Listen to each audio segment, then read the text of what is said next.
C'est avec un grand plaisir que je vous souhaite la bienvenue à la conférence sur le thème intelligence territoriale et régionalisation, quel rôle pour le système d'information et les industries culturelles. Mesdames et messieurs, les experts, les enseignants, les formateurs, les invités, je tiens à vous remercier. Je tiens à remercier nos partenaires, tout particulièrement la Chambre de commerce de Casablanca-Espace, l'Institut de l'économie, l'Université arabe de sciences, l'Université Hassan Ier et le Centre clinique. Ce mot de bienvenue m'offre l'honneur et le privilège de m'adresser à tous ceux qui ont fait le déplacement, à tous les éminents intervenants qui ont accepté de contribuer à cet événement qu'il faut reconnaître qu'il est encore nouveau au Maroc. Donc, nous allons continuer nos efforts pour sensibiliser les gens, les intéresser au sujet de l'intelligence territoriale. Je suis particulièrement qui est organisé par la MIST. Et je suis particulièrement fier de faire partie de cette association qui ambitionne de réunir les acteurs territoriaux autour d'une vision stratégique commune, concertée, partagée de l'intelligence territoriale et d'en définir des axes méthodologiques pour bâtir un système d'intelligence territoriale. Sans plus tarder, je vous laisse découvrir et je me dois de faire mention tout particulièrement à nos éminents intervenants qui ont fait le déplacement pour contribuer à cet événement. Merci pour votre engagement personnel.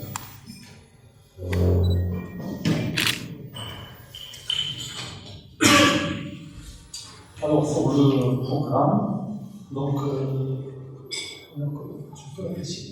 Merci.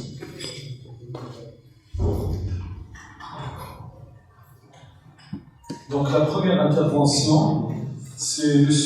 Jawad Dabounou, enseignant-chercheur à la faculté de sciences et techniques de Sfax.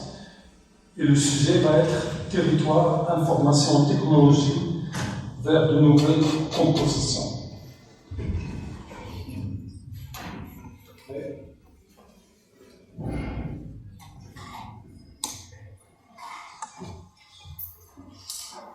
Merci Saria.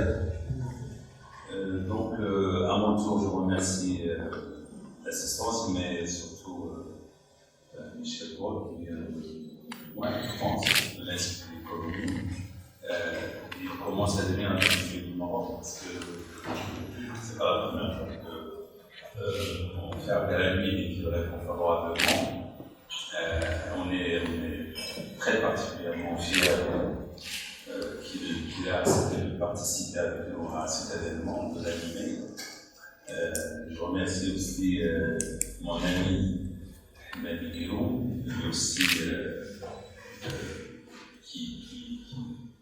dont je sens une fierté aussi d'être ami et d'être si proche selon plusieurs engagements, parce que que ce soit avec Michel Paul ou Guillaume, à côté de ce que nous partageons comme intérêt pour des concepts scientifiques et des approches scientifiques, il y a aussi un engagement qui consolide toute cette dynamique. Je remercie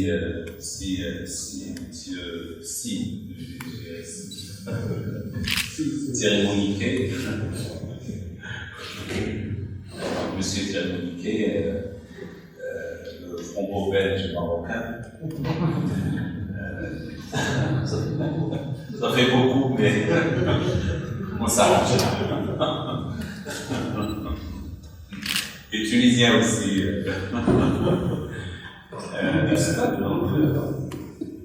Oui, Ajmal dans le stade qui nous fait Marrakech. Donc, Thierry Moniquet aussi qui nous a accompagnés dans l'expérience du thème de l'intelligence territoriale. Là, ça va faire 10 ans. Ça dit qu'il y a déjà 2 ans.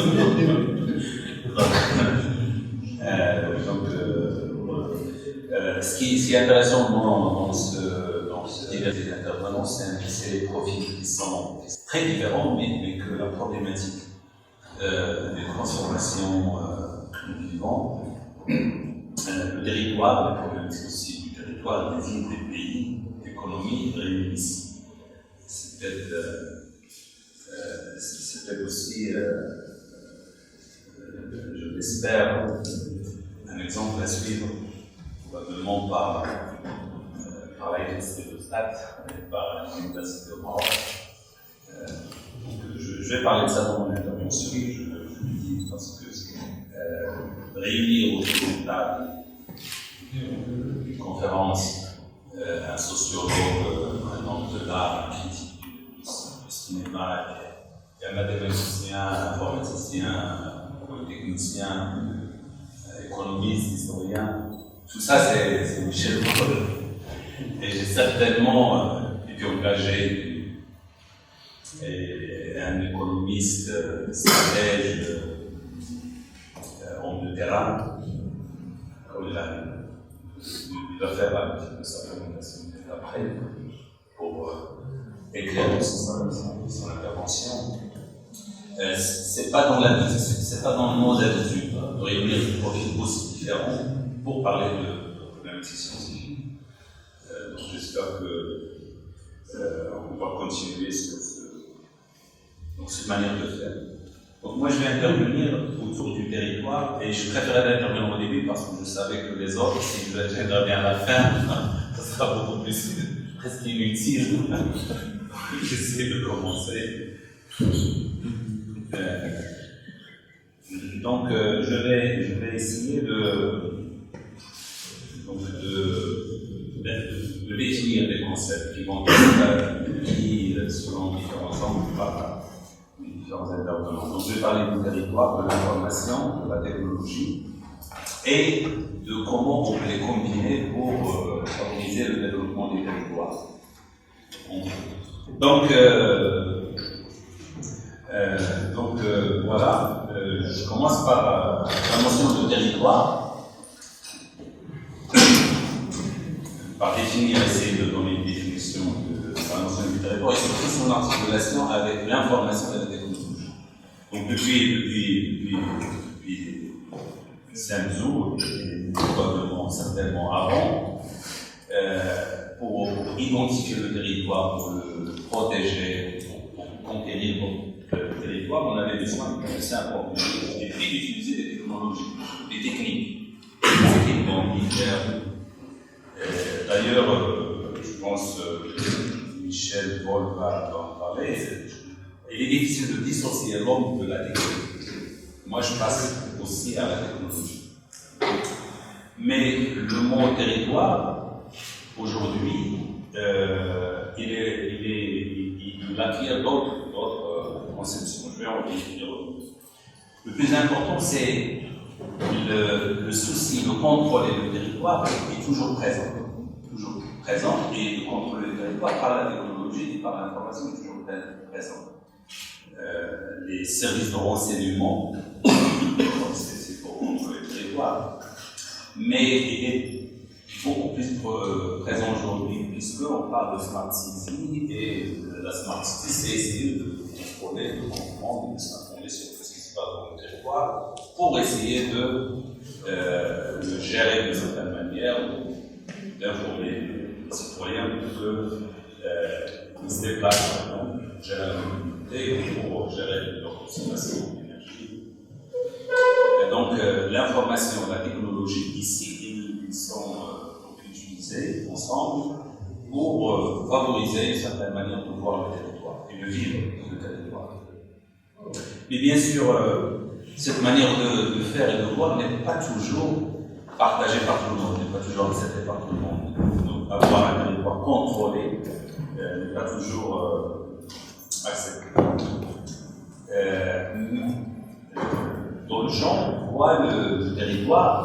Donc, quand je dis territoire, aujourd'hui, c'est beaucoup plus ville. D'accord ? Parce qu'il est de plus en plus dans un monde urbain. Donc, territoire, c'est tout. Donc, les territoires ou les villes intelligentes, les smart cities qui sont à la mode, Casablanca a été désigné comme smart city, mais d'autres gens, d'ailleurs Rocher, je connais bien, pour lui, Fès est une ville intelligente, alors qu'il n'est pas informatisé. Et d'ailleurs, par un collectif ou un ensemble d'architectes, ils disent que Fès est une des villes les plus intelligentes au monde. On peut aussi avoir des villes, bon, ça c'est, je pense, Montpellier, qui est aussi ville intelligente. Et sur les termes qui sont multipliés, ville intelligente, smart city, territoire intelligent, je ne veux pas entrer dans ces distinctions. L'essentiel, c'est que le territoire, on essaie aujourd'hui, on dit le rendre intelligent à travers la technologie, et c'est ce qu'on appelle smart city. Et à travers l'information, puisqu'on dit qu'on va s'informer mieux avec le big data, ça va nous permettre de mieux comprendre ce qui se passe, ou du moins, si on veut être beaucoup plus poli, on va dire pour offrir aux citoyens l'information nécessaire pour que lui, il exploite les ressources du territoire d'une manière efficace. D'accord. Mais l'intelligence territoriale, elle vient d'une autre activité humaine, qui est beaucoup plus d'origine économique. Marshall et d'autres gens ont remarqué que les gens qui se mettent ensemble, dans ce qu'aujourd'hui on appelle un pôle de compétitivité, cluster, ils produisent beaucoup plus de richesse, beaucoup plus d'innovation. Les SPI, et puis la Silicon Valley, tout le monde sait un peu ce qui s'est passé, que les jeunes se sont mis ensemble à côté de l'université ou à l'intérieur de l'université. On a une petite croisée d'université et d'entreprise, et on a créé des richesses dans la Silicon Valley avec toutes les grandes entreprises qui ont émergé. Mais là, on a commencé à parler de territoire. Le territoire, c'est cet espace géographique où sont mis ensemble des industriels, des entreprises, parfois des centres de recherche et des centres de formation. Et l'État qui régule ou qui intervient dans ce système. Donc, dans ces écosystèmes, on a appelé territoire ces écosystèmes. Donc, nous, notre approche, c'est d'aller un peu plus loin. On n'est pas creux, ça se fait souvent en France, donc c'est le point de vue de plusieurs personnes. En France, Girardot et son équipe, et d'autres gens, en Amérique latine. Pour eux, le territoire, c'est la ville, c'est la région. Et ils ne voient pas ça uniquement sous l'angle de l'économie. C'est une vision beaucoup plus globale. Donc, tout d'abord, l'intelligence territoriale que nous allons utiliser pour parler du territoire et de parler de l'articulation information et technologie. L'intelligence territoriale comme concept, c'est une approche scientifique globale. On prend tous les aspects du territoire et on élargit un peu l'espace pour, en général, aller au-delà du petit territoire où il y a des concentrations d'industriels pour prendre toute la ville globale. Donc, territorialisé, on essaye que les actions soient dans un réseau lié au territoire, spécifique au territoire, ce qui ne veut pas dire du localisme, mais territorialisé. Multidisciplinaire, parce qu'on s'intéresse à la résolution des problèmes et non pas à utiliser une discipline. Et les problèmes souvent sont multidimensionnels et trop complexes pour qu'ils soient réduits à une seule dimension. Participative, on va essayer d'engager des gens dans la démarche de la solution du problème. Tout simplement, la création d'une dynamique de développement territorial inclusive, donc en particulier chercher à établir une certaine équité aux gens entre les différentes couches sociales, durable, parce que l'intelligence territoriale nous place dans la vision du développement durable. L'intelligence territoriale consiste en grande partie à mettre en réseau des acteurs territoriaux. Et déjà le mot acteur ici émerge. Acteurs, c'est-à-dire que les citoyens, les gens qui habitent le territoire, ne sont pas des habitants, mais des acteurs. Derrière, il y a beaucoup de concepts scientifiques. C'est déjà le territoire. Pour nous, quand je dis ville, c'est pas l'espace, c'est pas les maisons. Ville, c'est quoi? C'est ses habitants. Donc, et c'est surtout ces habitants tels qu'ils se sont s'approprient du territoire. Donc, c'est les gens qui disent que je suis de ce territoire. Pas qu'ils le disent simplement, mais constituent un réseau territorial. Donc, le territoire, c'est quelque chose qu'on construit. L'intelligence territoriale aide à accompagner cette construction de réseau territorial, de relations humaines, peut-être aussi, mais pas uniquement. Donc nous, dans toutes ces choses, nous essayons de défendre un certain nombre de points. Je ne vais pas lire, mais c'est tout d'abord décloisonner les différentes choses. Décloisonner par exemple les concepts, décloisonner les institutions. Donc on parlait il y a un moment de l'université qui est surtout au Maroc très fortement cloisonnée avec la faculté des sciences techniques. On s'intéresse aux mathématiques, à la physique, à la chimie et même à l'intérieur du département de maths, on s'intéresse aux maths, pas aux chimies et à la physique. Et dans notre département de maths, celui qui s'intéresse à l'analyse ne fait que l'analyse. Celui qui fait l'informatique, à quoi ça va utiliser l'informatique, lui, ce qui l'intéresse, c'est que le programme s'exécute. Et même celui qui fait une analyse pour résoudre un problème, il ne prend pas un problème réel, il construit le problème et il le résout. Donc, le cloisonnement des institutions, parce que c'est une simplification d'une complexité, c'est une réduction d'une complexité. La réalité est toujours complexe. Mais il faut l'accueillir favorablement. Un territoire, le territoire, la condition humaine est complexe. Donc nous, on se dit que la complexité qui s'accompagne souvent avec une incertitude, elle est porteuse de possibilités, de différentes possibilités. Donc il faut l'accueillir favorablement et la garder, pas l'effacer par le choix de discipline ou de concepts rigides. Il faut l'accueillir favorablement parce que cette incertitude, c'est ce qui fait qu'il n'y a pas un déterminisme. Et qu'il y aura dans l'équilibre de la réalité, il y aura toujours des opportunités à détecter et à valoriser. Le deuxième point, la deuxième thèse que nous essayons de défendre, excusez-moi, quand je dis décloisonner, c'est décloisonner ce que je vois parfois contradictoire. Non, c'est pas contradictoire, c'est complémentaire. Donc, territoire. Depuis le début, je parle de territoire, alors qu'il y a l'organisation. Et souvent, les gens croient qu'il y a une organisation. Il n'y a pas d'organisation. Rien ne m'oblige de dire qu'il y a une. Non, c'est deux notions qui sont complètes. Et certainement, il y a des terrains où ils se favorisent mutuellement.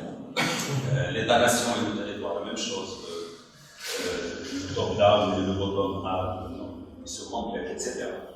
Donc, le concept de l'institution, organisation, il faut essayer de les faire cohabiter et valoriser un peu les tensions qu'ils créent. La deuxième hypothèse, c'est que il faut que des pratiques, il faut faire beaucoup de théorie parce que les choses sont très complexes. Au Maroc, souvent, on dit non, ça c'est théorique. Oui, c'est théorique parce que le problème est complexe. Et plus c'est complexe, Puis j'ai besoin de théorie parce que la seule chose pratique, c'est justement la théorie. C'est pas le fait d'aller. Bien sûr, quand on dit théorie, il faut expérimenter. Donc je réfléchis, je pense, et puis j'expérimente. Et les gens doivent, et ça c'est une culture que vous essaie d'installer à la FST au Nord, parce qu'à la FST, c'est interdit de penser. Parce qu'on pense ailleurs, on ne pense pas, j'ai pas de science. J'ai pas de science, il faut calculer, malheureusement. Donc on essaie un peu de changer les choses. Donc pour résoudre des problèmes qui sont complexes, on est obligé bien sûr, de recourir à la théorie, parce que c'est seule la théorie qui nous permet de faire des choses pratiques, paradoxalement. Et là aussi, je dis que le concept se complète. Théorie et pratique, non, il se complète. Il ne s'oppose pas. Et puis, bien sûr, il faut expérimenter sur le terrain, et on essaie avec des doctorants, les doctorants qui travaillent sur des problématiques concrètes de terrain. Voilà, donc je termine par cette diapositive. Ça, c'est notre manière de voir comment on peut mettre en pratique ce que nous théorisons. Toujours dans la thèse de décloisonnement, de création de synergie et d'acceptation de la complexité, et puis de pratiques territoriales, pratiques dans la réalité tout simplement, pas forcément territoriales. Bien sûr, ça c'est pas c'est des choses qui ont été ailleurs. Nous pensons que, et nous faisons aussi ça, Soumia, et travaille sur un portail territorial qui va essayer, qui va se nourrir des relations entre l'université et les entreprises. Au Maroc, à l'université, on considère que toutes les entreprises sont malhonnêtes, le monsieur qui a une entreprise, c'est quelqu'un qui vend, qui achète, donc c'est un commerçant. Toute une logique. Et il est partagé par la communauté, pas par une communauté, pas par la communauté. Donc il faut, et puis il faut décloisonner l'université pour qu'il s'approche aussi des entreprises. Et décloisonner les entreprises pour qu'ils s'approchent de. Et créer un cercle vertueux, je ne vais pas continuer, mais ça on essaie de le faire. Il y a l'association AMIST, elle est là, c'est elle qui organise le journée. Il y a le centre CLIC qui va assurer des formations, accompagner les entreprises. Et à l'intérieur du centre CLIC, il y aura un comité stratégique territorial. Et puis des chercheurs qui essaient d'apporter des contributions pour résoudre ces problématiques. Mais il y a aussi des partenariats, parce qu'un territoire qui se développe, il doit aussi absorber des connaissances, des informations externes. Donc, il y a des partenariats internationaux, en particulier avec les instituts d'économie, du cas tunisien, l'Université des sciences, avec d'autres. Et puis, on a parmi nous Thierry Niquet qui nous accompagne dans cette aventure. Donc, on essaie de comprendre les concepts localement, de créer aussi des concepts localement et de les transférer dans le territoire en se rapprochant du territoire, en sortant de l'université, en créant des structures à l'extérieur de la fac. Parce que c'est difficile d'agir à partir de la fac. Même si on a la volonté qu'on peut avoir, c'est difficile parce que c'est une institution et les institutions malheureusement au Maroc savent créer les cloisons qu'il faut. Voilà, donc, et puis tout ça c'est pour créer, parce que le territoire tout seul, il faut créer des liens, d'accord. Je ne veux pas détailler parce que sinon je vais monopoliser la parole. Je vous remercie, c'est le cas. Et s'il y a bien sûr des questions après.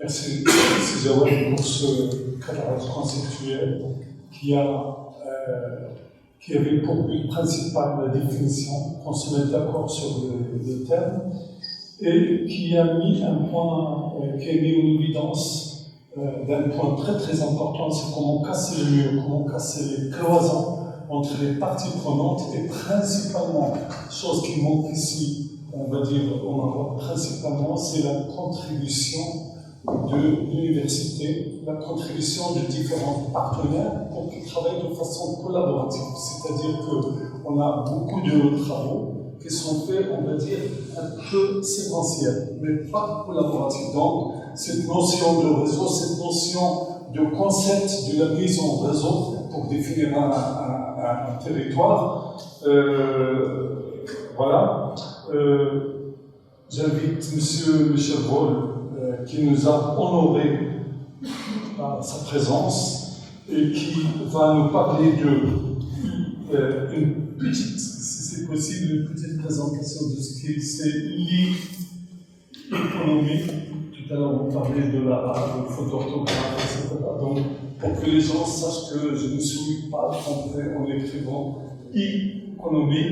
Donc, et bien sûr, notre contribution sur comment penser l'économie dans la société informatisée. L'invitation, et j'ai grand plaisir, bien sûr, à me retrouver avec Jawad et les autres amis marocains à cette occasion. Alors, quelques mots sur l'économie, donc ICO, N-O-I-E. On a remplacé le T accent aigu de l'économie par un I.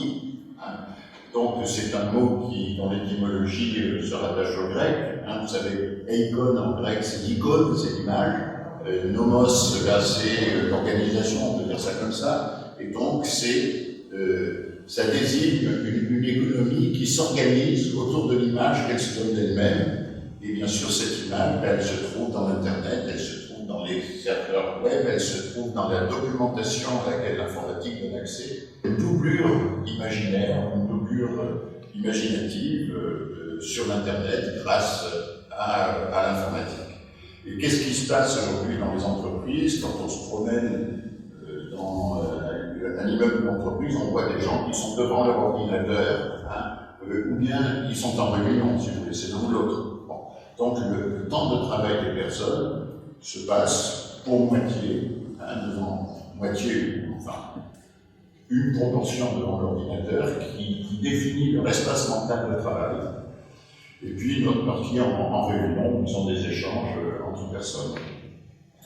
Et donc là, on a une économie qui est très profondément transformée dans toutes ses dimensions. Alors pour prendre la mesure de cette transformation, je crois qu'il faut revenir un peu à ce qui s'est passé à la charnière du XVIIIe siècle et du XIXe siècle avec la mécanisation.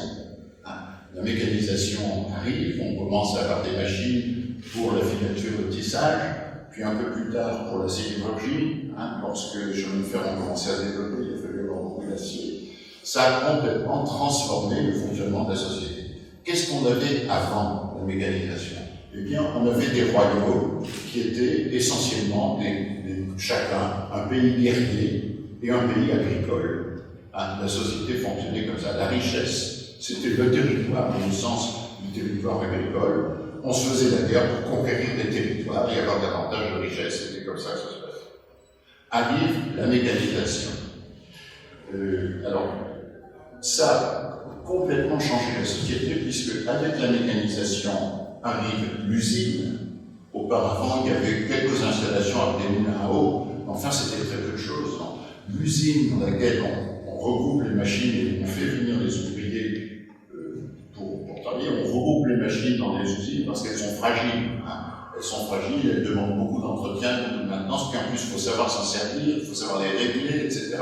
Donc, on met les usines, on met les machines dans des usines, on fait venir les ouvriers dans les usines, on les forme pour qu'ils sachent les faire travailler, faire utiliser les machines, et développe l'économie mécanique. Chambardement complet de la société, création de la classe ouvrière qui jusqu'auparavant n'existait pas. Il y avait des artisans, mais il y avait des corporations, il y avait des maîtres et des compagnons, il n'y avait pas véritablement d'ouvriers. création de la classe ouvrière, création bien sûr de la classe capitaliste bourgeoise, révolution politique avec perte de pouvoir de l'aristocratie et émergence de sociétés d'un type tout à fait nouveau, industrialisation de la production des armements, toutes des armes beaucoup plus puissantes et beaucoup plus meurtrières que les arbalètes et les fusils rudimentaires que l'on avait avant, etc. Un changement complet des structures de la société. Et un changement aussi de la position relative des nations. Parce que avant la mécanisation, les nations étaient toutes au même niveau. Tout un royaume de l'agriculture et un royaume guerrier toujours, hein, avec plus ou moins d'ailleurs des disputes entre féodaux, bon, et puis de l'agriculture, et tout le monde était au même niveau. Et le pays le plus riche, c'était la Chine. Le pays le plus développé, le plus riche, c'était la Chine. Pourquoi? Parce que, outre que c'était un empire agricole, etc., c'était un empire extrêmement bien administré. Hein. Donc, avec un ordre à l'intérieur, pas de conflit, pas de guerre, une administration qui fonctionnait très bien, c'était le pays de loin le plus riche. Qu'est-ce qui se passe au XIXe siècle? La Chine refuse de s'industrialiser parce qu'ils étaient certains d'avoir atteint le niveau de civilisation le meilleur. Il n'y avait pas moyen de faire autrement. Les Anglais ont offert des machines à l'empereur n'en a pas voulu. Il leur a dit, mais gardez vos machines, nous avons la meilleure administration du monde. Et résultat, la Chine, vous avez vu à quel point elle a souffert. Au moment de la guerre de l'opium, les Anglais bombardaient les forts chinois depuis leurs bateaux. Hein. Les Chinois répondaient avec leurs canons depuis leur fort, mais les obus chinois tombaient dans l'eau avant d'atteindre les bateaux. Et l'inspecteur que l'empereur a envoyé pour comprendre ce qui se passait est venu lui faire son rapport et lui a dit « Nos mandarins ne connaissent pas la portée des canons ». Et ça, c'est une phrase qu'on peut appliquer dans bien d'autres contextes. Hein. En France, je m'en sers beaucoup avec les énarques, qu'on appelle les mandarins, vous savez, les anciens élèves de l'ENA, je dis, ils ne connaissent pas la portée des canons. Et je pense que c'est assez. Donc, on a eu, avec la mécanisation, un changement profond, on peut dire, de la relation entre la société humaine, les êtres humains, et le monde de la nature, où les êtres humains tirent leurs ressources pour fabriquer leurs produits. On peut dire que, pour simplifier les choses, à partir du moment où votre rapport avec la nature est changé, c'est-à-dire les ressources et les obstacles que la nature vous présente ne sont plus les mêmes qu'avant, on peut dire que la nature a changé. La nature a changé. Voilà.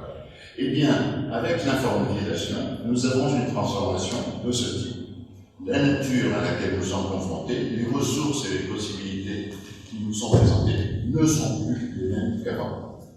Et il en résulte une transformation du système productif des entreprises et de la société dans son ensemble, aussi profonde, aussi porteuse d'ailleurs de bouleversements, de conflits et de difficultés que l'a été en son temps la mécanisation.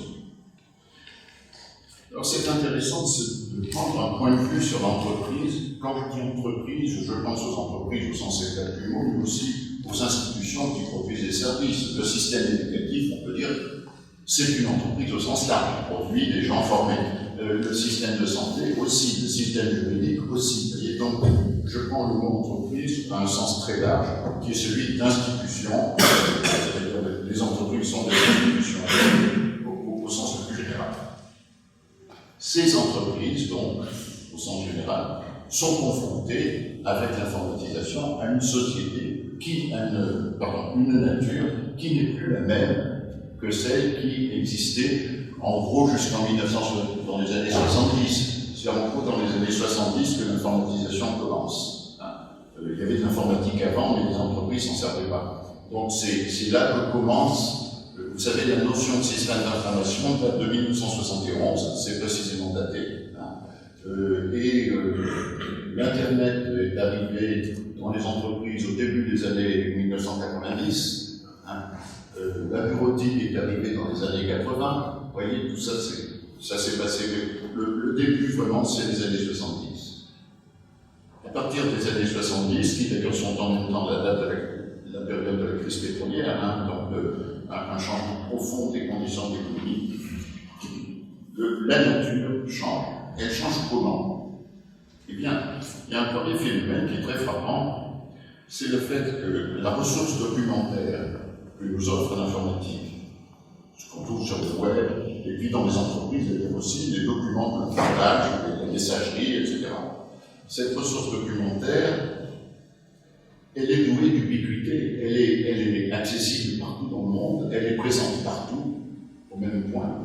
On peut dire d'ailleurs qu'il y a une dialectique là, intéressante avec le territoire. Le territoire, c'est la géographie par définition, hein, les surfaces, les points du territoire. L'informatique nous offre par contre une ressource qui est ubiquitaire, hein, qui est disponible partout, comme si le monde était en un seul point, si vous voulez. On a accès à tout. Quand on consulte sur le web, quand on consulte un site, on ne se soucie pas de savoir si le serveur est dans la pièce à côté ou s'il est en Australie. Hein. Il n'y a pas de différence essentielle dans l'accès à la ressource documentaire. Donc déjà, cette caractéristique, l'ubiquité de la ressource.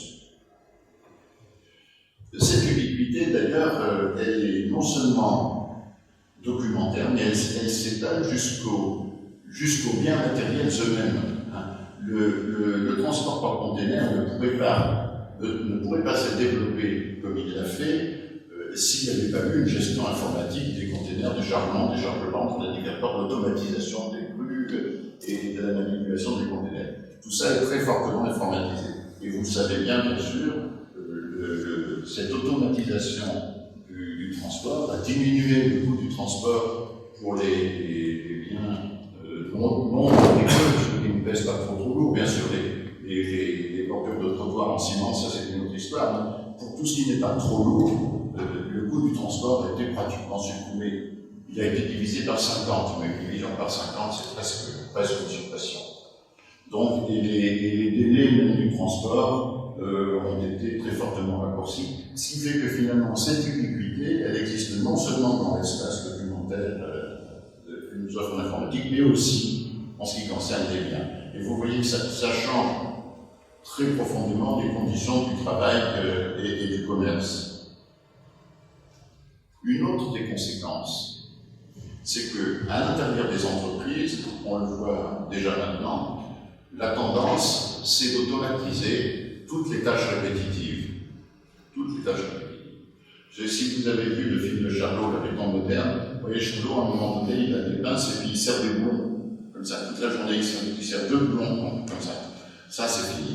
Ça, c'est l'automate qui va le faire. D'où d'ailleurs une transformation très profonde de l'emploi. Mais revenons encore sur cette automatisation des tâches répétitives. Ce n'est pas seulement des tâches répétitives physiques, comme celle de Charlot avec ses boulons, c'est aussi des tâches répétitives mentales. Les 12 avocats qui devaient faire un énorme travail de recherche dans la jurisprudence pour préparer leur plaidoyer maintenant, la recherche dans la jurisprudence, elle est faite par des moteurs de recherche spécialisés, qui utilisent les mêmes procédés que Google, mais pour la jurisprudence. Et du coup, une bonne partie du travail des avocats, qui était ce qu'ils appelaient la recherche, eh bien, c'est supprimé, quoi, hein, c'est l'automate qui le fait. Et d'ailleurs, dans les entreprises aussi, dans la gestion dans la préparation des innovations, dans la gestion la préparation des prototypes, en fait, quand on prépare un modèle de voiture ou qu'on prépare un modèle d'avion, l'informatique aide énormément. Moi, j'étais allé voir chez Airbus la production de la 380, le gros moteur. Tout est modélisé par l'informatique, y compris le parcours des câbles qui doit passer dans le fuselage pour assurer les commandes, etc. Tout est modélisé à l'avance, hein, de sorte que après ça, le travail de mise de réalisation, je ne dirais pas qu'il est supprimé, non, il n'est pas supprimé, mais enfin, il est fortement allongé. Donc, automatisation des tâches répétitives. Alors qu'est-ce qui va se passer? Changement de la structure de l'emploi. Dans l'économie mécanisée, comment le travail a été organisé? Dans une entreprise, il y avait une petite équipe d'ingénieurs et de dirigeants qui décidaient ce que l'entreprise devait faire, comment elle devait le faire. Et puis les consignes étaient données à la main-d'œuvre, c'est-à-dire les gens qui étaient là pour exécuter les tâches qu'on leur avait demandé de faire et qui étaient les auxiliaires de la machine. Voilà. Et à la main-d'œuvre, on ne lui demandait pas de réfléchir, on lui demandait d'obéir, de faire exactement ce qu'on lui avait dit de faire. Bon, donc le cerveau des ouvriers était une ressource que l'entreprise n'utilisait pas. Simplement, il fallait que l'ouvrier exécutant soit discipliné et fasse ce que lui avaient dit de faire les ingénieurs, les contremaîtres et les dirigeants. Là maintenant, lorsque les tâches répétitives sont automatisées, on n'a plus besoin de main-d'œuvre. Je simplifie, évidemment, mais il faut simplifier, il faut schématiser pour voir les tendances fortes. Il y aura toujours, bien sûr, des tâches d'exécution où la main-d'œuvre est nécessaire. Mais dans la structure de l'emploi massif de main-d'œuvre, qui est par dizaines de milliers de personnes, qui était le cas des grandes entreprises industrielles, ça, c'est terminé, il en reste un peu. Vous allez dans une usine aujourd'hui, qu'est-ce que vous voyez? Des robots qui sont venus, qui font le boulot, alors ils soudent des carcasses de voitures, ils peignent des carcasses de voitures, etc. Ça, on le voit. On voit aussi, il y a quelque part en haut de l'usine, dans une campus vitrée, un monsieur qui a des grands ordinateurs et tout, et qui délégue le fonctionnement des robots, qui surveille que tout marche bien. Puis vous avez quelques équipes de maintenance qui circulent dans l'usine et qui passent de robot à l'autre pour s'assurer que tout va bien, que les lubrifiants sont en place, etc. Voilà. Mais vous n'avez plus cette foule d'ouvriers qu'il y avait dans l'usine et qui travaillaient comme main-d'œuvre. Donc, la main-d'œuvre, elle est pratiquement supprimée. Qu'est-ce qu'on a à la place? Eh bien, on a des gens à qui on demande de travailler avec leur cerveau. On a du cerveau d'œuvre. On a des gens qui font la conception des produits. Alors, ils conçoivent des nouveaux produits, ils conçoivent un nouveau iPhone, ils conçoivent un nouveau type d'avion, ils conçoivent un nouveau type de voiture, etc. Ils font un travail de conception, mais ils ne font pas que concevoir le produit. Ils font aussi qu'ils conçoivent les automates qui vont participer à la production du produit. Donc, puisqu'il y a des robots, il faut les programmer. Donc, il faut qu'ils conçoivent les robots, il faut qu'ils conçoivent les automatismes, il faut qu'ils conçoivent les programmes. Il faut aussi qu'ils conçoivent, bien sûr, le commerce qui va permettre d'écouler les produits. Et il faut qu'ils conçoivent les services que le produit va comporter. Parce que de plus en plus, les produits ne deviennent pas simplement des biens matériels, mais ils deviennent des assemblages de biens et de services. Par exemple, la voiture, on pense que c'est un bien, elle a un volume dans l'espace, elle a un poids, elle a une masse, c'est un bien physique évidemment. Mais si vous n'avez pas les services qui vont avec, si vous n'avez pas la garantie pièces et main-d'œuvre, si vous n'avez pas l'entretien mécanique, si vous n'avez pas les fameuses stations-service pour mettre de l'essence dans le réservoir, votre voiture ne peut pas marcher. Voilà. La voiture est bien matériel, est indissociable, il y a un réseau de services, y compris bien sûr l'assurance, y compris le financement du prêt quand vous achetez votre voiture, y compris le contrat de leasing éventuellement, etc. Et tous ces services qui vont avec.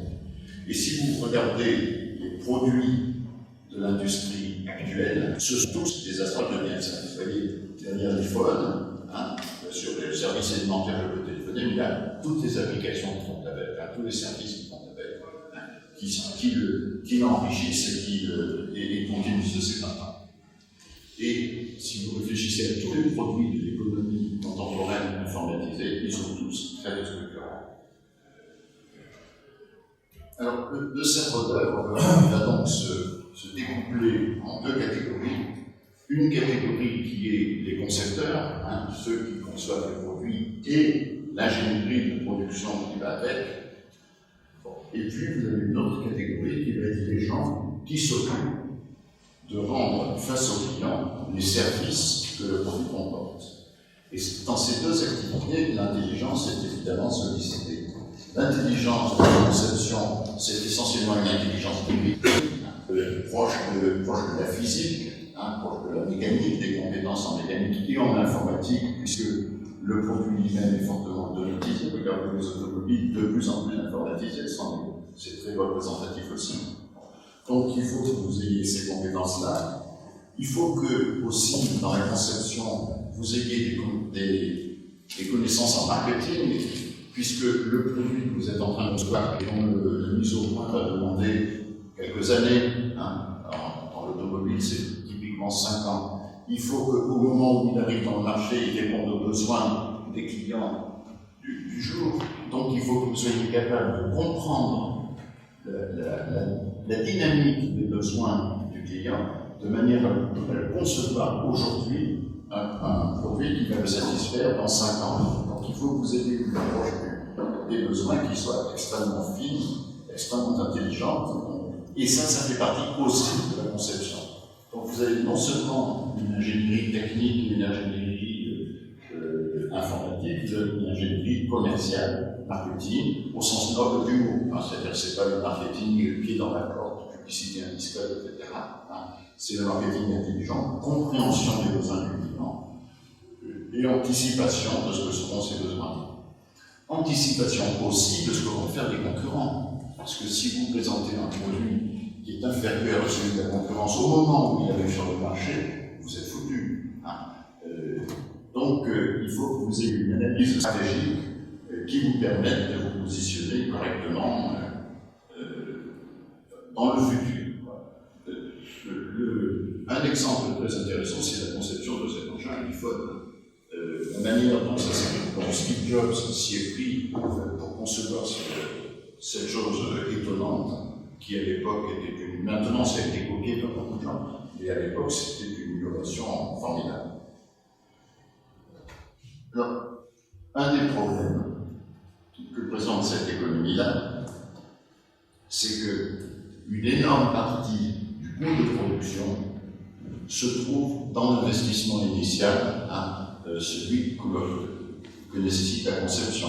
Par exemple, la conception de l'A380 dont je vous parlais tout à l'heure a coûté 8 milliards d'euros. Bon, il faut arriver à vendre cet oiseau suffisamment cher pour équilibrer le coût de conception. Les services eux-mêmes, évidemment les services ils sont produits au fur et à mesure, mais en fait, quand on conçoit les services que le produit va comporter, on dimensionne le nombre des personnes qui vont travailler, on dimensionne dès le début. Donc c'est un coût de dimensionnement qui là aussi est un coût que l'on dépense avant d'avoir commencé à vendre le produit. Le résultat donc, c'est que dans cette économie-là, l'essentiel du coût de production est soit dépensé, soit engagé avant même qu'on ait vendu le premier exemplaire du produit. Donc, ça a des tas de conséquences. Une des conséquences, c'est que, représentez-vous un peu la fonction de coût. Vous avez à l'instant zéro un coût énorme, et par la suite, vous avez un coût marginal de production, comme on dit en économie, c'est-à-dire le coût d'une unité du produit supplémentaire qui est par nul. En gros, vous avez une fonction de coût qui est unitaire à un concurrent. Si je l'ai résultat de ça, vous avez un coût moyen qui diminue, plus vous produisez, plus votre coût moyen de production est faible, puisque vous n'avez en fait dépensé que la somme initiale. Il y a des rendements d'échelle décroissants, et c'est ça qui permet de démontrer l'optimalité du régime de concurrence parfaite. Je ne vous fais pas le développement de la démonstration seulement d'un peu de tableau noir et de traits, mais le résultat important qu'il faut retenir, c'est que le régime de concurrence parfaite n'est optimal, ne peut s'instaurer sur un marché qu'à partir du moment où on a des rendements d'échelle décroissants. Et un rendement d'échelle croissant. Donc, ils peuvent plus s'équilibrer. C'est ce que j'ai formé à l'économie de la mécanisation, et c'est l'enseignement de la théorie économique, c'est celle-là qu'on enseigne. Eh bien, ils ont en tête un principe qui ne correspond pas à l'économie informatisée. Et ça a des tas de conséquences politiques et pratiques. Toutes les consignes que Bruxelles, la communauté européenne, inflige à l'Europe, c'est toujours il faut de la concurrence, comme si la concurrence était la recette la concurrence parfaite était la recette infaillible de l'efficacité, le fait que c'est plus vrai.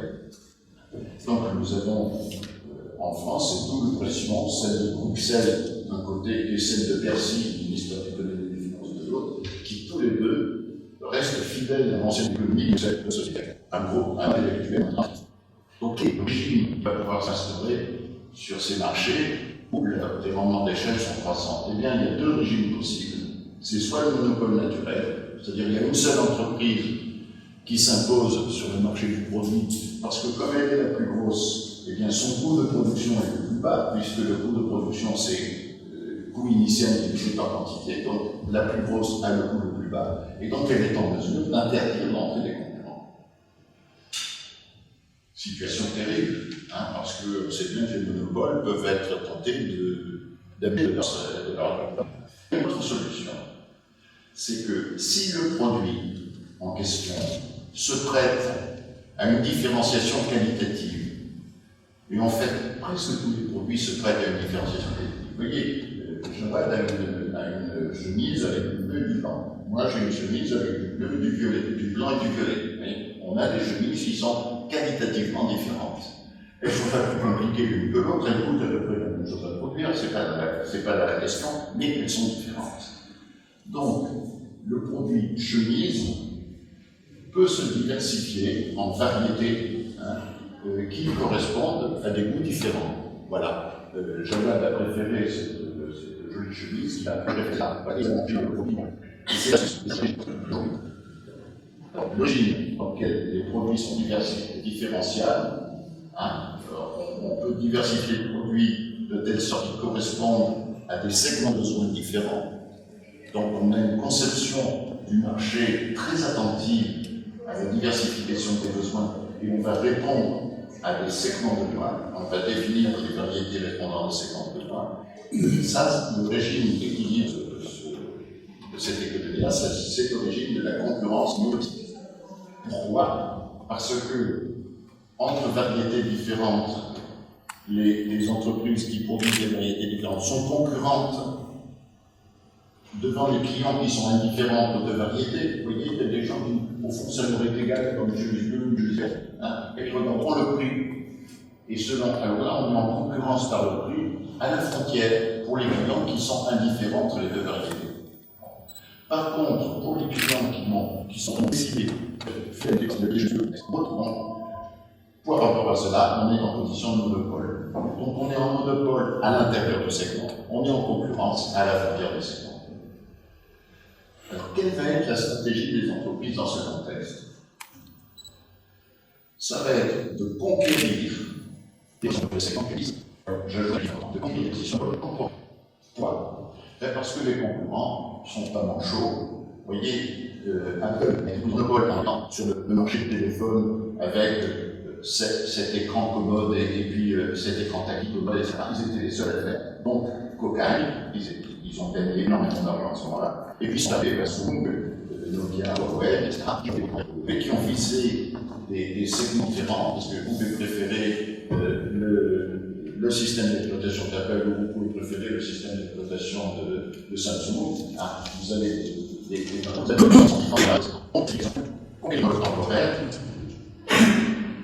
temporaire, il faut qu'il soit assez long pour vous permettre d'équilibrer le coût fixe que vous avez dépensé dans la pression. Il faut qu'il ne soit pas trop long, parce qu'un monopole qui dure trop longtemps, ça nous endort. Et donc, là, il y a un rôle très important pour le régulateur, régler la durée du temps, faire en sorte que les monopoles temporaires soient assez longs pour récompenser l'innovation, aussi, qu'ils ne soient pas trop longs pour que les monopoles sont pas tentés de s'en sur leur laurier et de devenir finalement inefficaces. Et si on règle bien cette durée du monopole temporaire, on enclenche dans la société, dans l'économie, un moteur d'innovation qui va propulser l'économie. Alors, une petite parenthèse à propos de ça que nous avons préparé. C'est une chose naturelle, on est grec. Ensuite, on l'a plus ou moins formé, on l'a plus ou moins développé, mais c'est une ressource naturelle, ça nous vient de naissance, on appelle ça. et une ressource naturelle qui est inépuisable, en un sens précis. Je veux dire, c'est pas parce que je ne veux pas dire qu'on ne peut pas être épuisé ou fatigué par l'utilisation du cerveau. Et évidemment, c'est une génération, un certain nombre de bébés qui ont un cerveau tout à fait. Voilà. C'est pas comme le pétrole. Le pétrole, une fois qu'on le sert, il n'y en aura plus. C'est inévitable. Il y a une quantité de plastique et ce sera fini. Non, le cerveau, c'est une chose naturelle inépuisable, qui sera toujours renouvelée, toujours présente, etc. Donc là, on a vu au niveau écologique, on a quelque chose de puissant. Moi, je dis à mes amis écologistes qui disent oh, mais il nous faut la décroissance parce que la croissance est corrélée au pétrole et qu'avec le pétrole, on a le changement climatique, etc. Je leur dis oui, mais si vous regardez l'économie informatisée, l'innovation est essentiellement qualitative. On va produire des produits qui sont différents qualitativement. Il n'y a pas de limite aux besoins en termes de qualité. Il y a des limites en termes de quantité. On ne peut pas manger plus un certain poids de pommes de terre par an. Mais par contre, il n'y a pas de limite aux besoins en termes de qualité. Et la croissance est dans le par les utilisateurs qui est une ressource naturelle inépuisable. Donc, du point de vue écologique, on est dans un monde tout à fait différent. On a noté 40 minutes, donc je suis à 30, je continue un tout petit peu pour explorer quelques autres questions. Le champ d'entreprise, rapport avec la nature et les conséquences de l'informatisation. Quand je prends mon billet de train à la SNCF à la gare, j'ai affaire à un agent qui est fort sympathique et pas bête du tout, mais qui est contraint par le système d'information qui l'oblige à faire des bêtises dans la relation avec moi qui suis client.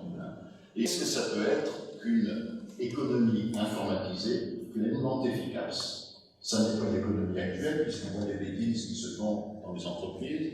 Donc nous avons imaginé ce que pourrait être une économie informatisée pleinement efficace. Ça n'est pas l'économie informatisée actuelle, c'est une représentation de ce que pourrait être une économie informatisée pleinement efficace, dans laquelle on tient compte du fait que le marché s'équilibre selon le régime de la concurrence monopolistique. On tient compte du fait que l'emploi est passé au serveur et puis donc il faut tenir compte de ce que les gens travaillent avec leur cerveau, etc.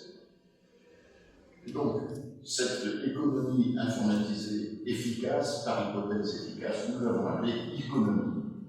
Et en tirant les conséquences de cette recherche de l'efficacité d'une économie informatisée, nous avons pu mettre en évidence les conditions nécessaires de l'efficacité, ce qui nous permet de porter un diagnostic sur l'économie actuelle. Quand je suis confronté à une entreprise qui est informatisée, elles le sont toutes, je peux porter un diagnostic sur son efficacité en partant du modèle de l'économie et en mesurant en quelque sorte son écart avec l'économie. Comment organiser une entreprise où on fait travailler du cerveau d'œuvre? Avec la main-d'œuvre, c'était en somme facile, toute l'intelligence était dans l'encadrement, il suffisait de donner aux ouvriers des consignes, ils exécutaient. Bon, si les consignes étaient bonnes, comme chez Ford par exemple, par la production à la chaîne, ils pouvaient faire travailler des ouvriers qui n'avaient aucune compétence, qui ne savaient rien faire du tout, simplement leur indiquer le geste à faire, ils le faisaient et ça marchait bien. Les ouvriers gagnaient à peu près leur vie, ils gagnaient leur vie, et Ford était content, ils sortaient des voitures. Ça ne peut plus marcher comme ça. On demande aux concepteurs, on leur demande de concevoir, c'est-à-dire de travailler avec leur tête. Les gens qui sont dans les services, on leur demande de comprendre ce que dit le client. Le client il ne parle pas dans le langage de l'entreprise, il parle dans son langage à lui. Donc, de comprendre ce que dit le client, de savoir le répondre, de comprendre à qui on a affaire. On leur demande aussi de répondre à des situations imprévisibles, mais qui se produisent. Il y a des incidents, il y a des choses bizarres qui se passent. Voilà. Donc, d'être capable de discernement, d'être capable de comprendre ce que disent les gens, de leur répondre intelligemment. Vous savez, quand on va dans un magasin, si on a affaire à un vendeur aimable et compétent, il y en a. Ce n'est pas la majorité, mais il y en a. Quand on tombe sur un vendeur aimable et compétent. On est ravi, parce que le type comprend tout de suite de quoi on a besoin, il est capable de nous orienter vers le produit qui nous convient, il est capable de nous expliquer comment il fonctionne, il est capable de nous montrer comment on va s'en servir, parce que ces produits, c'est toujours des boutons, des trucs, voilà. Et il est capable de dire, voilà, avec ce produit, vous serez ce genre de personne, c'est ou bien dans un grand hôtel, le concierge, le type qui est capable de comprendre à qui il a affaire et de répondre aux besoins quand il est bien formé. C'est des gens extraordinaires. C'est ça dont on a besoin pour les services. Alors, ces gens-là, on ne peut plus refuser, leur refuser le droit à la parole, on ne peut plus refuser de les écouter quand il y a un problème. Quand vous concevez un produit, vous rencontrez une difficulté physique majeure, il faut que l'entreprise puisse entendre ce que vous dites. Quand vous êtes à la première ligne face au client et qu'il y a une panne chez le client ou un problème, il faut que l'entreprise soit capable de comprendre le compte rendu que vous faites de l'incident. Donc, alors que dans l'organisation hiérarchique, le droit à la parole, et je dis aussi le droit à l'erreur, était concentré au sommet de la hiérarchie et délégué médiocrement au niveau immédiatement supérieur, au niveau des directeurs. Dans l'entreprise informatisée efficace, il faut que le droit de parole et le droit à l'erreur soient délégués en même temps qu'on délègue les responsabilités à la personne. En quelque sorte, il faut déléguer une légitimité qui soit compatible avec la responsabilité dont on charge la personne. Et un des gros problèmes actuellement, pourquoi il y a tellement de stress, de burn-out, etc. dans les entreprises, c'est parce que les entreprises délèguent les responsabilités aux gens, mais qu'elles se refusent à leur déléguer une légitimité qui correspond à leur responsabilité. Et être responsable sans être légitime, c'est la recette de l'enfer. Donc on a actuellement un problème psychosociologique profond dans les entreprises qui résulte de cette différence. Autre chose, une autre dimension, et après je vais terminer. L'entreprise industrialisée, informatisée, moderne, elle accumule énormément de travail pour concevoir ses produits. Le coût fixe, les 8 milliards, le coût de la croissance, etc. Un énorme investissement. Bon. Les gens qui travaillent avec leur cerveau, le cerveau d'œuvre, ils accumulent aussi eux-mêmes énormément de savoir pour former leurs compétences. En fait, quelqu'un qui travaille avec son cerveau, c'est quelqu'un qui s'est formé avant, il a acquis une compétence. L'essentiel, il a beaucoup travaillé pour acquérir cette compétence. Et une fois que vous êtes compétent, votre travail ne prend pratiquement pas de durée. Un médecin qui a fait 10 années d'études, vous allez le consulter en 5 minutes, il vous pose un diagnostic, il sait ce que vous avez, qui sont un quart d'heure, parce qu'il fait quelques mesures sur vous, mesure votre tension, etc. Mais son diagnostic est très rapide. Donc une personne compétente, je dirais que son temps de travail est nul. Sa compétence s'exerce sans délai. Par contre, elle doit travailler énormément pour créer sa compétence, bien sûr, et ensuite l'entretenir, se tenir un jour, etc. Donc on a une deuxième forme du capital, on a un gros capital qui est accumulé dans la conception des produits, l'automatisation, etc. Et on a une deuxième forme de capital qui est le capital personnel que chacun transporte dans sa tête et qui est la compétence. Et l'entreprise doit faire en sorte d'organiser, de mettre en réseau ces compétences de sorte qu'elles dégagent, les compétences individuelles dégagent une synergie. Vous voyez que c'est une situation qui est aussi assez nouvelle. Le gros problème pour les entreprises, c'est que les personnes compétentes, elles peuvent partir sur leurs deux jambes avec leurs compétences. Donc vous avez, dans la gestion du capital de l'entreprise, sachant qu'il est composé par moitié des équipements, des logiciels, etc., qui ont été conçus, et par moitié de la compétence et d'organisation des compétences, et que les compétences individuelles peuvent partir, vous avez là aussi une gestion d'entreprise qui doit être terriblement attentive aux compétences individuelles. Vous avez une gestion patrimoniale qui s'impose, parce que le capital c'est un patrimoine, que ce soit le capital d'une personne ou le capital d'une entreprise, vous avez une gestion patrimoniale qui s'impose. Donc vous voyez que le changement de la nature, il a apporté, le changement de rapport avec la nature, induit par l'informatisation, il a apporté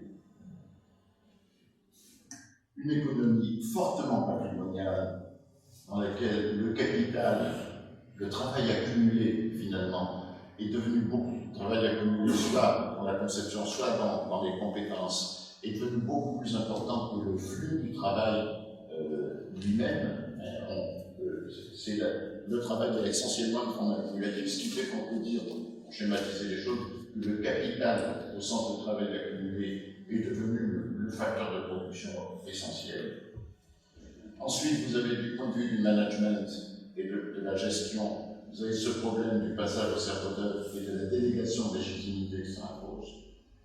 Et ensuite, du point de vue de l'ingénierie, vous avez le fait que tout produit, y compris mécanique, bien sûr, doit être en même temps informatisé. Et donc, vous avez un entrelacement de l'ingénierie physique et de l'ingénierie informatique. L'ingénierie informatique est elle-même un métier logique avec les logiciels et physique avec les processeurs, les témoins et les réseaux. Vous avez cet entrelacement dans l'ingénierie qui transforme très profondément les conditions de fonctionnement des entreprises aujourd'hui. Et quand je dis entreprise, c'est les institutions au sens large, c'est le système éducatif ici, système de santé, système judiciaire, etc. Tous les grands systèmes de la nation sont concernés, y compris bien sûr le système productif dans son ensemble. Voilà les évolutions qui sont en cours, qui s'imposent d'ailleurs physiquement. C'est une réalité physique qui s'impose et par rapport auxquelles nos institutions à l'heure actuelle sont encore mal à l'aise. En fait, la mécanisation, ça a été très lent aussi. Ça commence à la fin du XVIIIe siècle. La mécanisation, on peut dire, elle est arrivée à maturité à la fin du XIXe siècle avec le moteur à l'explosion et le moteur électrique et l'éclairage électrique aussi. Elle est arrivée à maturité à ce moment-là. Et on peut dire que tout le début du XXe siècle a été l'exploitation du potentiel que comportait cette mécanisation enfin arrivée à maturité. Eh bien, aujourd'hui, notre informatisation, elle n'est pas arrivée à maturité. Et c'est pour ça qu'il faut avoir l'esprit très clair sur ce que sont les conditions nécessaires de l'efficacité dans une économie informatisée, c'est-à-dire une économie. Voilà, merci de m'avoir écouté si patiemment. Merci beaucoup, cher Michel Paul. Je ne vais pas prétendre résumer une intervention aussi riche, aussi incompressible. Un fichier rare, oral, très rare ici, mais c'est un voyage dans l'espace et dans le temps qui a permis on va dire, qui est passé de la révolution industrielle jusqu'à l'industrie, on va dire 4.0, en passant par la mise en évidence de la nécessité de l'ingénierie proactive, sur le fait que le produit est devenu le produit plus l'intelligence, plus le service, avec aussi un clin d'œil à la personnalisation de la masse et à cette explication des personnalisations de la masse et on va dire, le monopole qui est complètement contradictoire avec toutes les bases de l'économie qu'on a apprises. Et d'où l'explication par le monopole temporel. Ce joli terme de ressources naturelles inépuisables du cerveau humain, de l'intelligence humaine.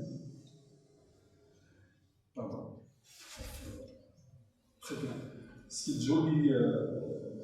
joli terme de ressources naturelles inépuisables, et tout ça pour expliquer le principe de l'économie informatisée, efficiente et efficace.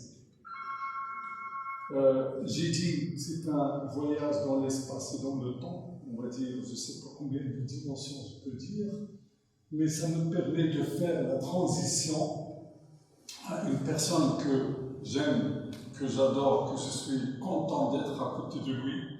C'est M. Ahmed Guéroum, qui était lors de la rédaction, enfin dire que la rédaction de statut de la MISC, l'Association marocaine de l'intelligence territoriale, il a dit « Je veux voir », c'est un terme qu'il a utilisé, Michel Voll, en parlant de ce capital immatériel, le capital humain qui est devenu très mobile. Il a parlé de la logistique, la mobilité, la dématérialisation du service, parce que la mobilité, aussi bien des hommes que de la marchandise. Et M. Guillaume parlait de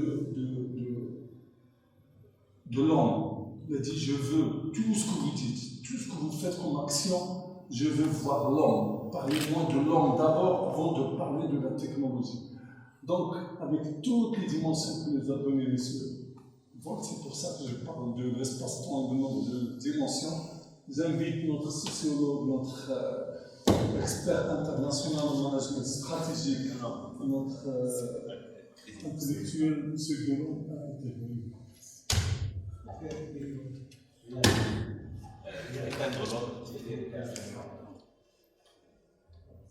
Merci, Monsieur le Président. Merci, M. Jouette, qui m'a invité à être complice de ce chantier vraiment très très riche et d'être parmi des grands messieurs. Je suis désolé de ne pas satisfaire l'attente de nos amis francophones parce que je vais présenter mon intervention en arabe. J'adore cette langue et je me sens à l'aise.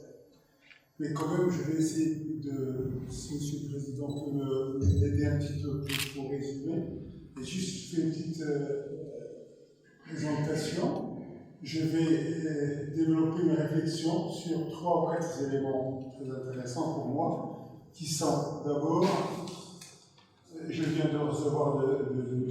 Paul tout à l'heure, ce qu'on appelle la compétence sensible de l'homme, de l'être, cette compétence sensible. On parle souvent, parce que moi quand j'ai travaillé avec l'équipe des scientifiques, j'étais dans un monde tout à fait différent. C'était de la littérature, c'était de la poésie. Je ne savais pas qu'est-ce que c'est que les maths. J'étais très faible en maths dans toute ma scolarité. C'est pour ça que les maths, c'est quelque chose qui fait peur. Mais à la fin, j'ai appris que les maths sont aussi de la poésie. Donc, se débarrassant un petit peu de ce qu'on appelle cette mentalité de comptable. Parce que la mentalité de comptable tue, même si quand on l'exerce surtout au niveau des web, au niveau de ce qu'on appelle des organes artificiels. Donc je vais d'abord faire appel, pour commencer, et un poète qui vient du XVIIIe siècle, parce qu'on parle là du XVIIIe siècle, qui est toujours notre ressource, s'appelle Ordelin, qui parle de la poésie, un poète allemand. Et puis je vais faire appel aussi, comme d'habitude, moi j'ai pas d'opinion, mais tout simplement des pensées de penseurs que j'invite à aider pour penser ma pensée. Je passe par l'école Francfort qui a annoncé et dénoncé en même temps ce mot industrie culturelle, quand on a parlé de culture. Et par là, je fais appel à une dame magnifique qui est toujours actuelle pour nous, surtout au niveau de la crise de la culture et de la crise de l'enseignement, qui est Hannah Arendt, qui va me permettre de parler un petit peu de ce qu'on appelle le processus vital de l'individu, ce PVI.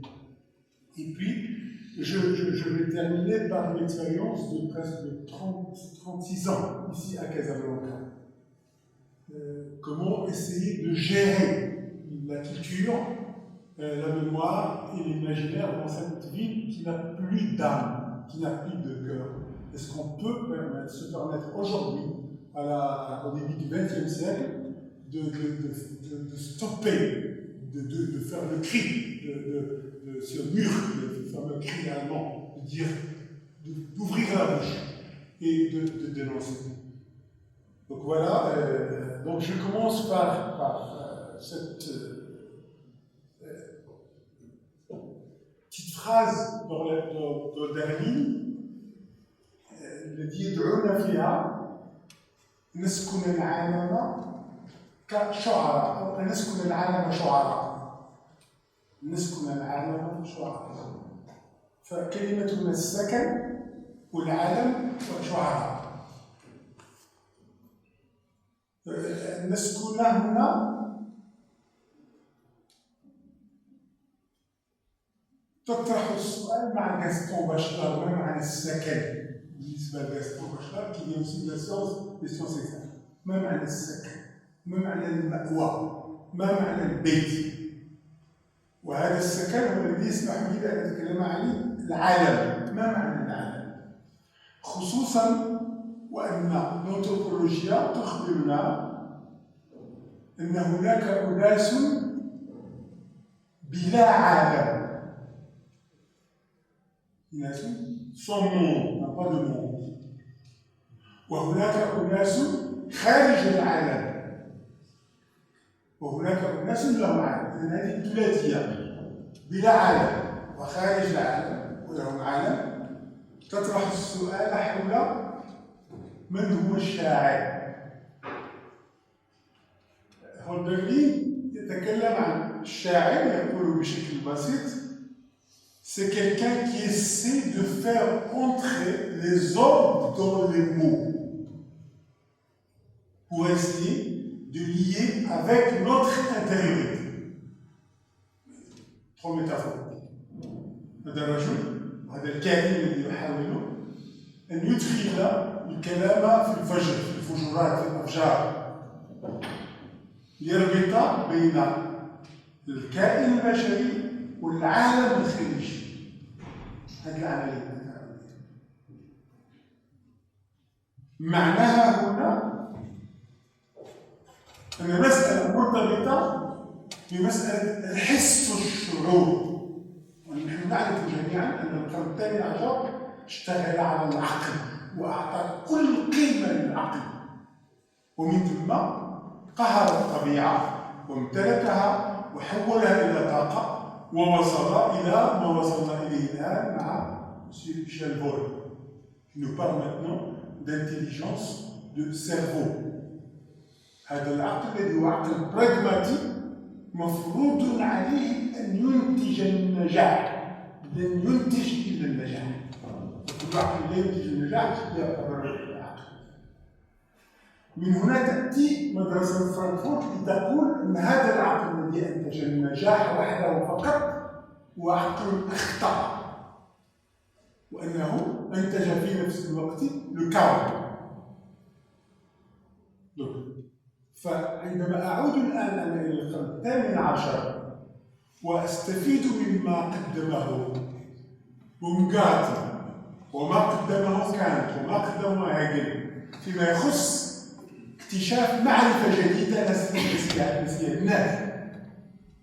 هذه المعرفة هي المعرفة الحسية التي تعطينا هذه الإمكانية التي تتكلم عنها برلين كيف ندخل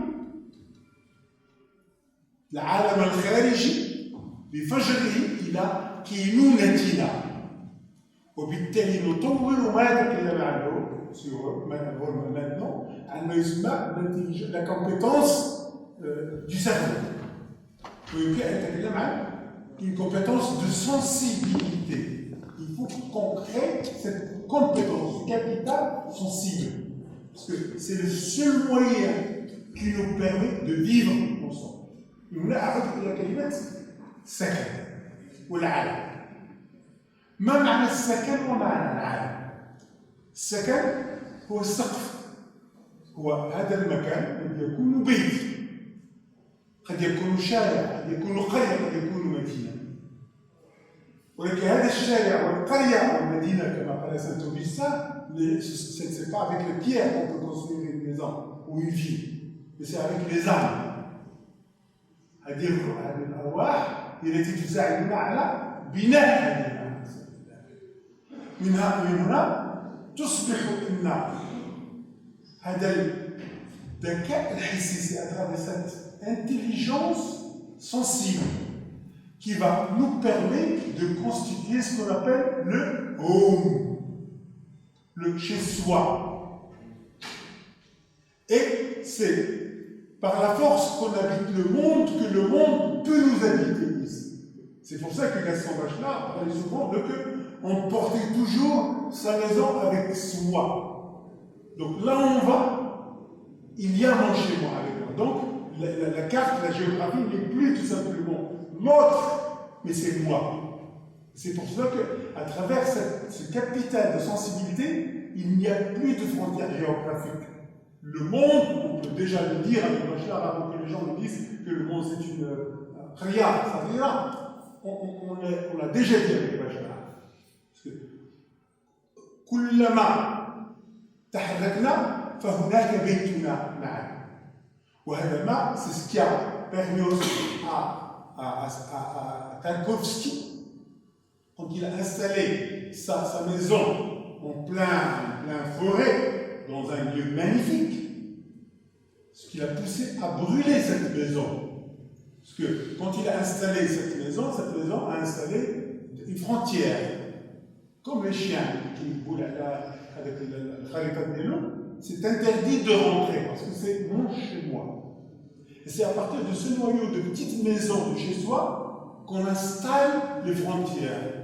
Et toute frontière veut dire guerre, veut dire approprier, veut dire monopoliser. Donc quand on revient avec le film du sacrifice, on trouve que c'est ce feu, avec tous les 4 éléments qu'il a installés au début du film, l'air, l'eau, la terre, et à la fin, c'est le feu parce qu'il a respecté avec le début pour dire que je n'ai plus de cette maison qui est la cause qui va créer la bombe atomique. Parce que l'homme est devenu boulimique pour approprier les biens.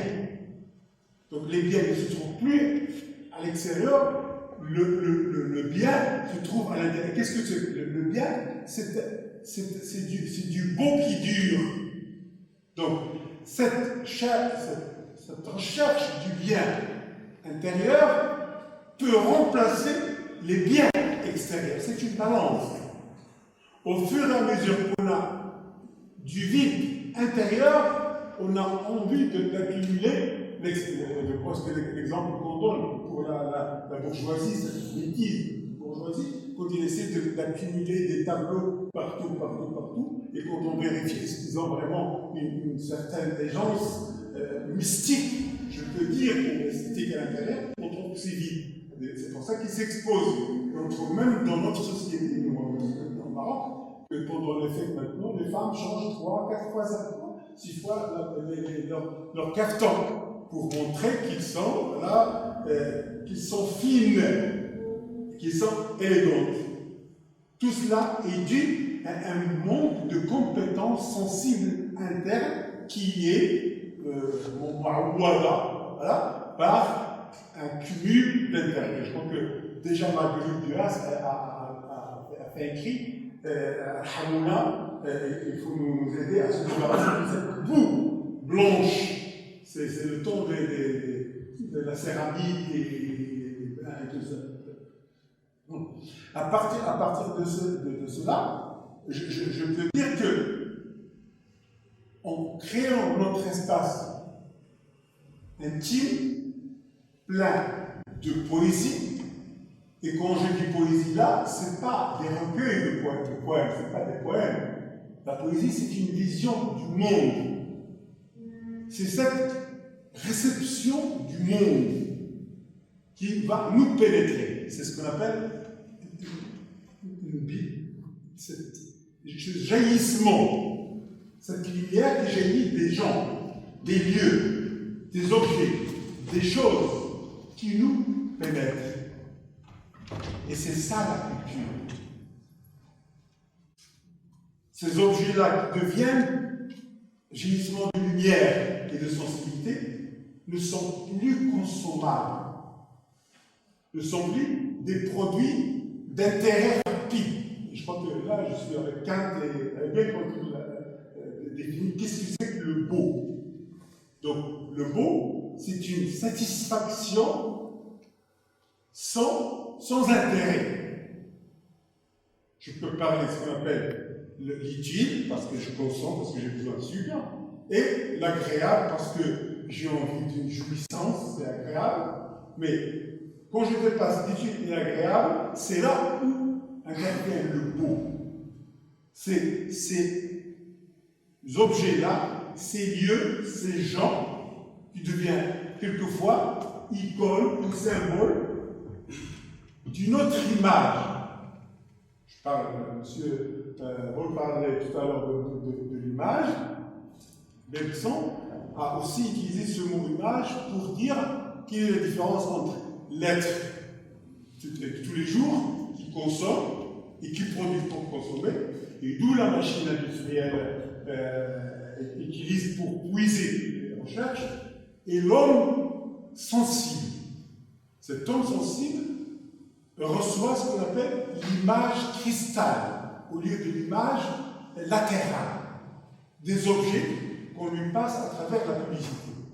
Cette image cristal, c'est quoi? Cette image cristal, c'est cette image qui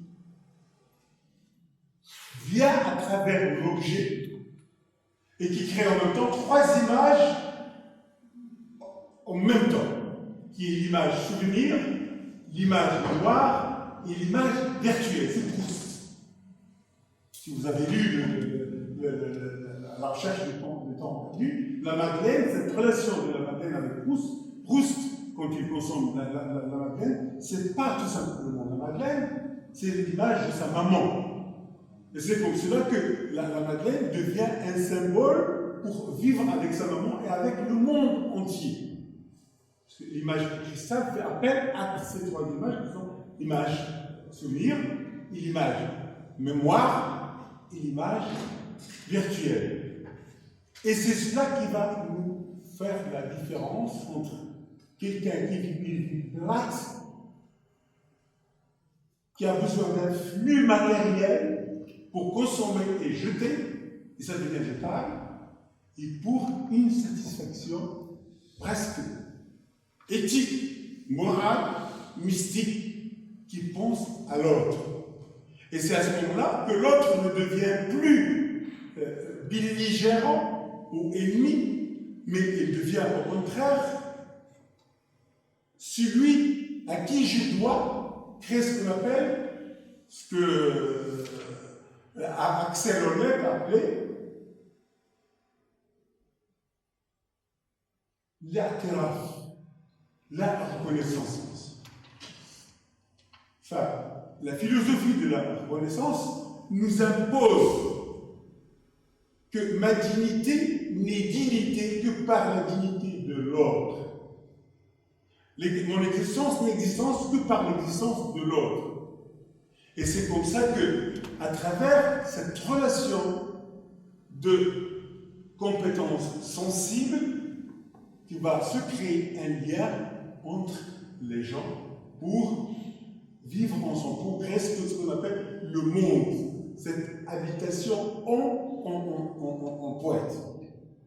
Et bien, quand Hannah Arendt a déclenché le danger, pourquoi? Parce que cette culture, cet imaginaire, cette mémoire sur laquelle on se base pour essayer de créer cette possibilité de vivre ensemble dans un monde est déjà prise par la machine industrielle. Tu dis, voilà, de manière précise, ce que représentent ces industries-là, c'est quoi? C'est le patrimoine culturel, les arts du spectacle, les industries de l'audiovisuel, l'édition et l'information écrite. Donc on a le livre, etc. On a les nouveaux médias, la création industrielle. Alors là, quand on dit la création industrielle, c'est quoi? C'est le design, le design de nouveaux produits. le design de nouveaux produits entre dans ces industries créatives. Les services créatifs, dont on a l'architecture, la publicité, plus le design, les relations publiques, etc. Les industries de goût, l'artisanat, le luxe, mode, gastronomie, vin, spiritueux, industrie de loisirs et de divertissement, parcs d'attraction, tourisme, hôtellerie, sport, jouets, loisirs créatifs. Alors, effectivement, lorsque vous voyez cette définition-là, et lorsque vous regardez vos territoires au Maroc, vous me dites, bon sang, on a du potentiel quand même. Ça nous paraît être quelque chose, cette industrie créative et culturelle, quelque chose d'assez inatteignable. Et finalement, quand on gratte un peu, mais finalement, ici dans les territoires marocains, on a un potentiel important. Et c'est ce que j'ai déjà dit notamment un jour dans une réunion à Stade, c'est que, ouais, quand vous faites le compte, quand vous observez un peu toutes les ressources que vous avez, c'est pas mal. Vous avez des secteurs artisanaux très forts, vous avez des métiers d'art très forts, vous avez de la production agricole qui peut générer des produits de luxe, vous avez déjà des secteurs du design et de la création qui sont déjà très développés, et vous avez un contexte culturel et vous avez une âme marocaine qui est ouverte à la création. Pour preuve, le dernier exposé vient d'être fait. Donc, tout d'abord, il faut prendre conscience des perspectives qu'on a devant soi. Et il faut travailler à partir de ça. Mais je pense à ce niveau-là, il y a tout un potentiel à travailler au niveau marocain. Et donc, l'idée de pouvoir un jour créer des clusters spécialisés dans ces industries. Alors, un territoire, quand il va développer un pôle d'industrie créative et culturelle, pourquoi va-t-il le faire? Et ça, on l'a déjà un peu approché. C'est clair que directement, le secteur il crée la valeur, il crée des emplois, et indirectement, notamment via les dynamiques intersectorielles, il va générer la création de valeur dans toutes ces économies. Et il va devenir un pôle d'attraction. Donc, inévitablement, dans ce cadre-là, votre écosystème territorial, régional et métropolitain va s'étoffer national de la région. Et c'est le cas pour voir ça. Mais je pourrais passer en revue d'autres thématiques qui permettent de renforcer ce marketing territorial. Et les territoires ne sont pris pas. Ensuite, il y a des impacts.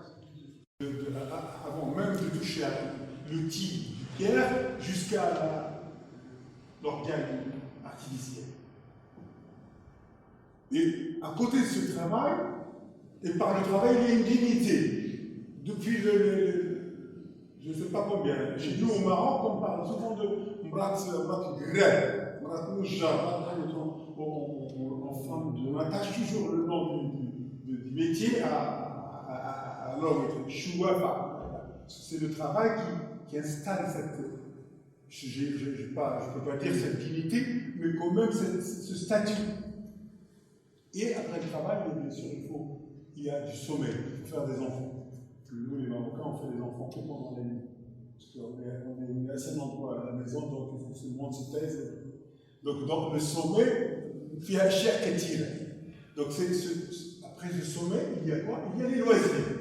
Parce qu'on a besoin de se divertir. Et pour Casa, les divertissements, qui est le combat de l'essence, qui est le choix, donc il faut qu'il y ait des griffes, des grillades, etc. Mais quoi d'autre? Il n'y a pas de théâtre, il n'y a pas de cinéma, il n'y a pas de cirque, il n'y a pas de fête, il n'y a plus de boîte de nuit, il n'y a plus de bar, il n'y a plus de café, il n'y a plus rien. Et Anna Arendt a écrit un mot, un concept. s'appelle, et ben, ça m'a rappelé un film magnifique. Ce mot s'appelle Le temps du reste, ou le temps qui reste. Ça m'a rappelé le 25e heure. Un film magnifique.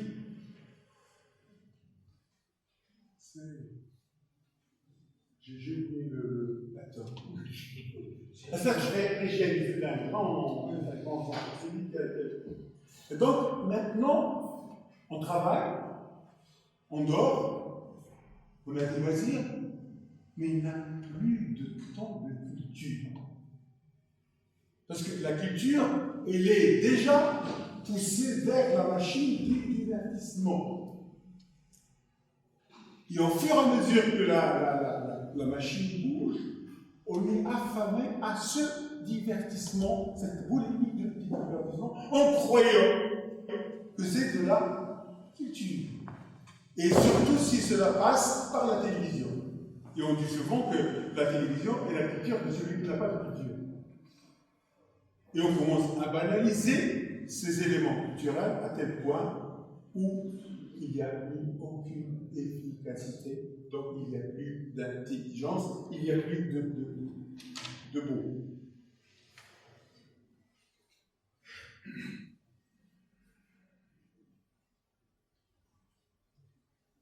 Mais souvent, on a une certaine petite illusion, surtout les amis des anciens gauchistes. Nous, on était tous gauches ici au Maroc. Tous les universitaires, les étudiants, tous ont été de gauche, parce qu'Hassan était de droite. Il l'a dit lui-même, il a dit, écoutez, je vous donne de l'argent, je vous donne des universités, je vous donne tout, que vous êtes contre moi. Qu'est-ce que vous voulez? Dites-moi qu'est-ce que vous voulez. Et si on reprend maintenant un peu de distance, il faut se mettre en critique.